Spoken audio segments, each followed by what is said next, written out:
And that's what it is, and that's where we're coming from. They take, if you put Christianity along with the laws of Moses, which they've done, they've compiled them together. You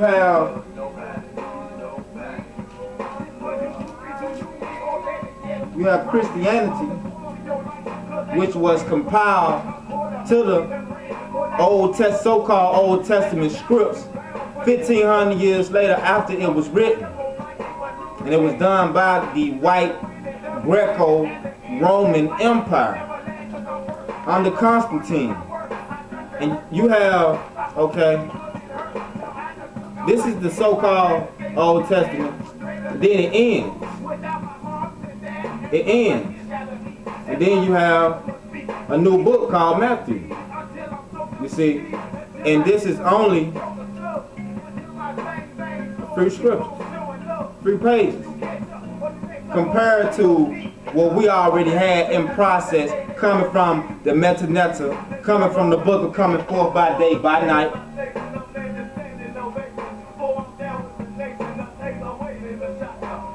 Coming from, and before that, the Metanetta.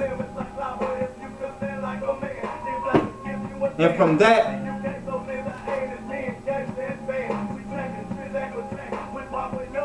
all this is Kemetic science, Kemetic knowledge. And the word Kemetic, or Chem, just means black. Chem sounds familiar?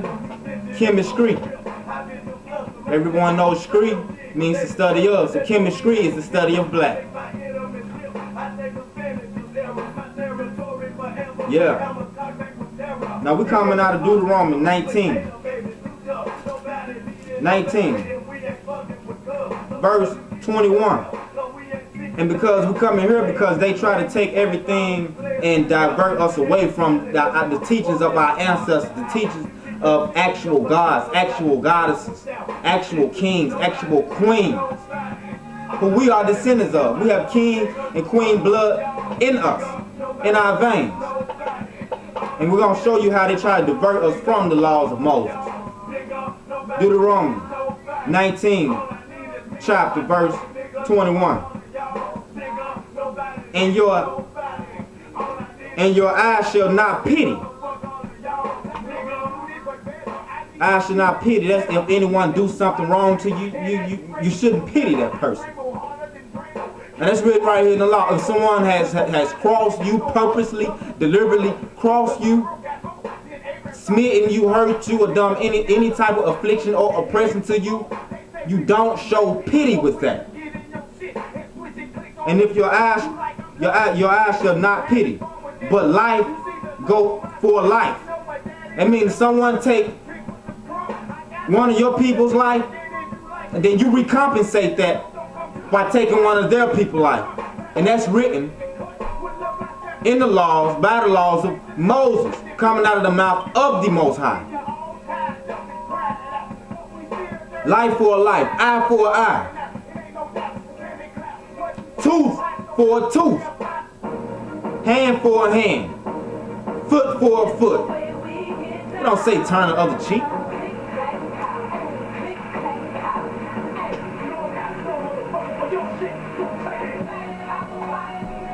Eye for an eye, tooth for a tooth, life for a life.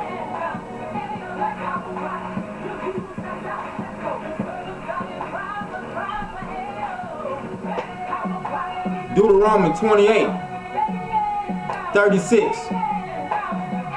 Speak on Christianity, Islam. Let's see what the laws of Moses have to say about that. Deuteronomy 36. If we begin to practice the religions of our enemies, because we just so happen to get frightened and we bow down to their religion, we bow down to their God, Istari, Jesus, Allah. We bow down to that. This is what's going to happen to us, because we'll be disgracing our ancestors and disgracing our God, the God of our ancestors. Deuteronomy 28, verse 36. The Lord shall bring you and the king which you shall set over you. Meaning, we can be in the kingdom, but if we do this, Start serving other religions, start serving other gods and other holidays and other customs. Christmas, Easter, Halloween, Thanksgiving. These are the customs of the enemy.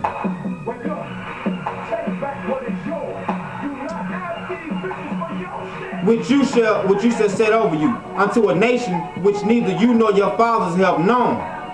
Meaning he's going to allow us to go into a nation which neither us nor our forefathers have known, which is America. And there shall you serve other gods of wood and stone.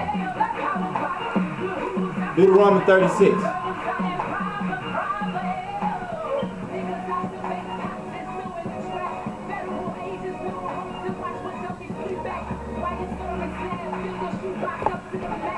Of wood and stone.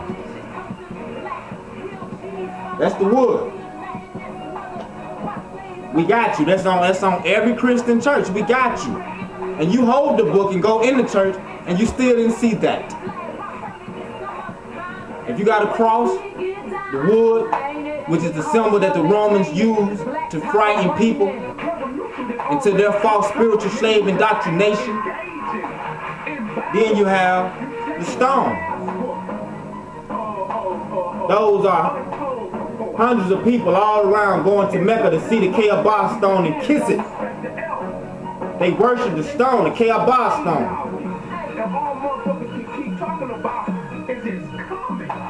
And those are two prominent religions. The wood, Christianity, Catholicism, same thing, and the stone. Two prominent religions in America used to enslave our people and enforce and entrap them through homosexual and lesbian practices, because that's genetic annihilation. How can the people continue to populate? How can the people continue to exist when a man don't want to cohabitate with a woman and a woman don't want to cohabitate with a man? They are themselves reversing the realm of creation with which them themselves have came through. A man and a woman had to come together, up for them to exist. And they want to let someone get into their mind and tell them he's supposed to go in a man's anus. Get into her mind, get into a black queen's mind and tell her she's supposed to play with the dildo. Tell a man, get out. Find another one. That's the domino effect. Once you tell one man to leave, all the rest of them keep rolling through you. Keep running through you. It's called a domino effect. Read Willie Lynch. They would demoralize the black woman to where she is only a useful sexual object for a minuscule minute. Meaning pay her. That's a tip. That's dehumanizing the black woman. When she don't have a husband, when she don't have a king, when she have to raise children by herself that them themselves will be eaten by the slave master. Streets that come from the slave master. That's his indoctrination. The streets. That's what we're eating up at, because it's the Caucasoid who rides in the police cars. To what? To continue our slavery. And we're going to come out with, we are to never partake in the religion customs of the Gentiles, which is America, so-called white race. Never. The Illuminati put this out here. We're coming out of the book of Jeremiah, the 10th chapter. And see what our forefathers, our granddaddies, had to say about this. Jeremiah, the 10th chapter.